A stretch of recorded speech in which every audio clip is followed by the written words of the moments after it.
Oke guys, sekarang kita mau observasi.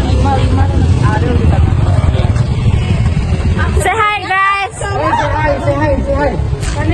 Kenapa di foto?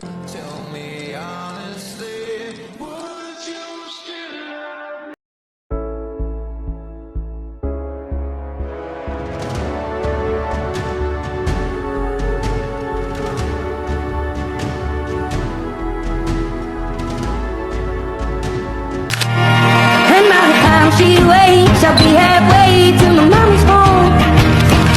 It just don't know me, life is as fleeting as a passing dawn. And it was my mistake, she never said a thing about Jesus. I miss my mother's southern drawl and I'm praying through the walls in the evening.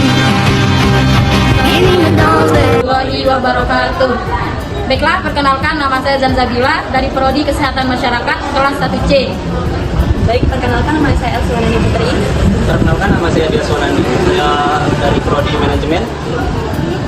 Baiklah, saya akan mewawancarai salah satu teman kita mengenai implementasi nilai-nilai Pancasila dalam lingkungan kampus. Baiklah, pertanyaan pertama, bagaimana kakak menanggapi konflik antar mahasiswa dengan berlandaskan Pancasila? Dengan cara kita mendengarkan apa permasalahan dari konflik tersebut. Pertanyaan nomor 2, bagaimana penerapan nilai keadilan sosial terlihat dalam kegiatan akademik atau organisasi yang kakak ikuti? Kalau masalah itu saya tidak mengikuti organisasi apapun ataupun Akademik keadilan. dan kegiatan akademik. Pertanyaan nomor 3, bagaimana bentuk kontribusi kakak dalam menciptakan lingkungan kampus yang harmonis dan inklusif? Kalau pribadi saya, kalau masalah tersebut saya hanya melakukan peraturan yang diterapkan oleh kampus. Waalaikumsalam warahmatullahi wabarakatuh. Perkenalkan, saya Ariel, rekan saya Jumi. Kami dari Prodi 4 ingin mewawancarai mengenai tentang nilai-nilai Pancasila yang ada di daerah kampus. Yang pertama, bagaimana kakak menanggapi konflik antara mahasiswa dengan berlandaskan Pancasila? Konflik ya tentang antar mahasiswa.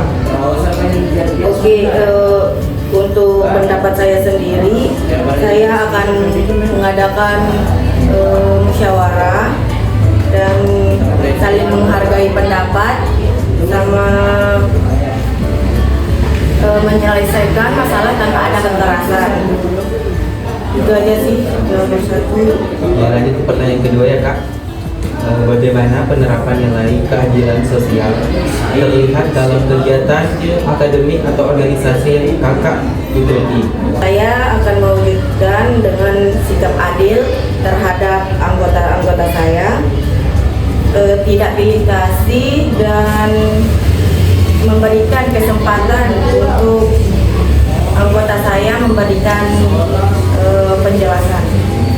Selanjutnya pertanyaan ketiga, bagaimana bentuk kontribusi kakak dalam menciptakan lingkungan kampus yang harmonis dan induktif? Dengan cara menghargai umat yang beragama, tidak melakukan diskriminasi, sama aktif membantu. Assalamualaikum warahmatullahi wabarakatuh.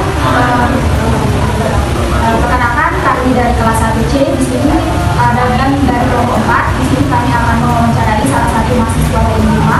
Sebelumnya di sini saya akan memperkenalkan terlebih dahulu. Perkenalkan, nama saya Isma dan rekan saya Suryani. Nah, di sini kami sudah menemukan mahasiswa dari Bima sendiri yang akan kami wawancarai. Mungkin yang pertama-tama bisa perkenalkan dulu. Baik, terima kasih. Nama saya itu Dedi Wardana, semester 5 Prodi Manajemen, Fakultas Budaya Manajemen dan Bisnis. Jadi terima kasih. Mungkin kita langsung saja ke pertanyaan yang pertama.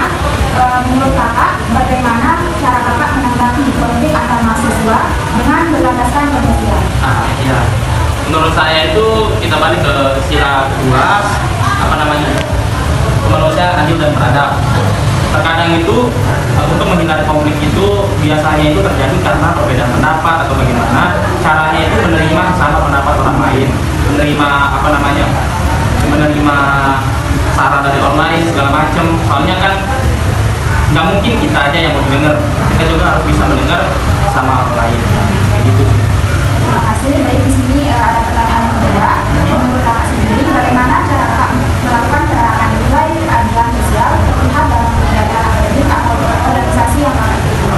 Nah, ya. Kebetulan saya ikut di salah satu ormawa di fakultas maupun di universitas. Saya ikut di Dewan Perwakilan Mahasiswa. Bagaimana cara kakak melakukan penerapan keadilan sosial dalam berjalan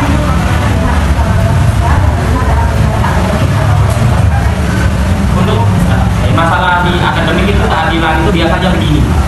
Biasanya yang paling konflik di akademisi itu masalah sama pihak dosen sama mahasiswa. Yang pertama itu masalah dosen itu biasanya kan dosen itu telah ngasih informasi atau mahasiswa yang yang terlalu mementingkan ego kayak gitu.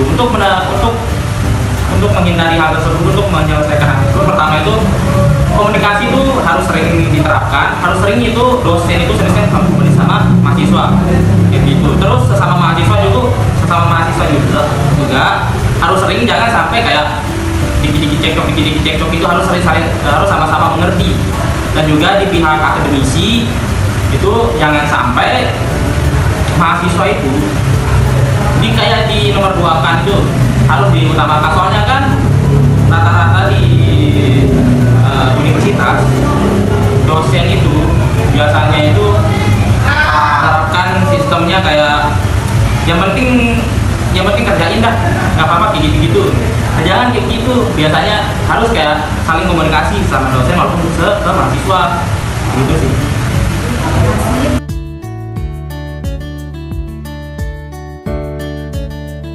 Warahmatullahi wabarakatuh.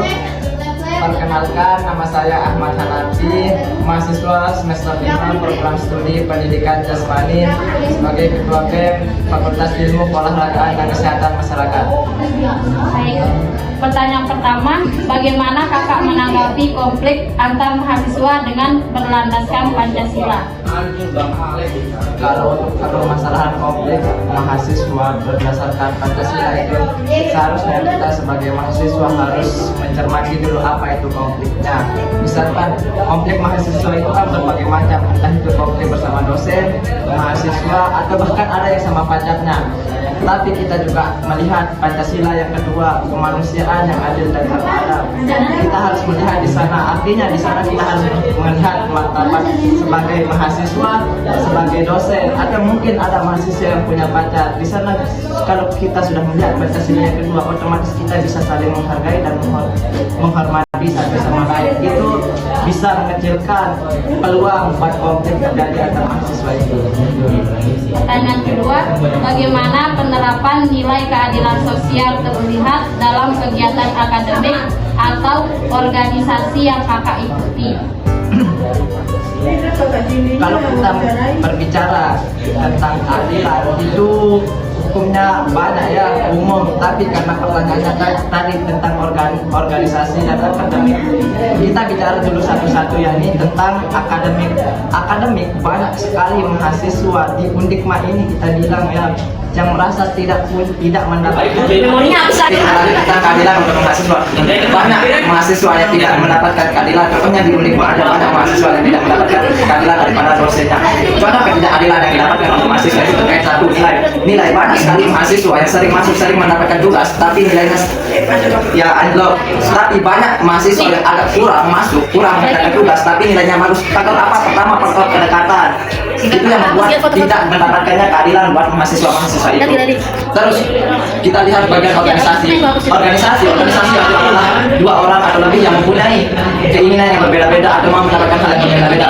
Contohnya sekarang saya menjadi ketua BEM dan saya beri kesempatan untuk menjadi ketua panitia dan dia mendapatkan ketua panitia, terus dia ada yang saya suruh jadi ketua panitia sedangkan dia tidak pernah. Itu sebagai contoh kecil ketidakadilan di sebuah organisasi itu. Pertanyaan ketiga, bagaimana bentuk kontribusi kakak dalam menciptakan lingkungan kampus yang harmonis dan inklusif? Oke, bagaimana cara saya untuk meningkatkan kualitas kampus yang harmonis ya? Pertama itu pendekatan baik dari mahasiswa ataupun dosen. Bagaimana itu supaya harmonis itu bisa tercapai? Contohnya gini, saya tidak mengenal teman-teman, terus saya mengajak kayak pergi main ke pantai, pergi ke kantin, dan teman-teman merasa siapa sih tiba-tiba ngajak, itu contoh ketidakharmonisan terjadi pada mahasiswa. Ketika keharmonisan itu sudah terjadi, contohnya kemarin Zabila ngajak saya, Kak bisa diwawancara. Iya bisa, saya kenal Zabila walaupun lewat chat, tapi mungkin ada keharmonisan yang sudah tercipta supaya dia bisa mewawancarai saya. Perkenalkan, nama saya Juliana dan rekan saya saudari Nauma. Di sini kami akan mewawancarai kakaknya mengenai nilai-nilai Pancasila yang ada di lingkungan kampus. Sebelum lanjut, kakak bisa memperkenalkan diri dulu. Perkenalkan, nama saya Sukatini, saya dari Fakultas BIM. Baik, untuk saatnya Kak akan dibacakan oleh saudari Nauma. Baik, pertanyaan yang pertama, bagaimana kakak menanggapi konflik antar mahasiswa dengan landasan Pancasila? Baik, yang pertama pastinya kita menerapkan nilai-nilai Pancasila pada diri kita sendiri terlebih dahulu, lalu kita terapkan dalam kehidupan sehari-hari baik di lingkungan kampus maupun di luar kampus. Yang kedua, bagaimana penerapan nilai keadilan sosial terlihat dalam kegiatan akademik atau organisasi yang kakak ikuti? Baik, sebelumnya saya tidak pernah mengikuti organisasi di kampus, tapi saya pernah mengikuti organisasi di sekolah saya dengan cara saya bersosialisasi dengan siswa yang mengikuti organisasi di lingkungan sekolah saya. Nah, dari situ kita bisa menerapkan nilai keadilan sosial di diri kita dan organisasi maupun akademik. Pertanyaan nomor 3, bagaimana bentuk kontribusi kakak dalam menciptakan lingkungan kampus yang harmonis dan inklusif? Nah, yang pertama yang kita lakukan adalah menghormati perbedaan yang ada di lingkungan kampus. Yang kedua, mengikutsertakan semua orang dalam kegiatan kampus tanpa memandang perbedaan.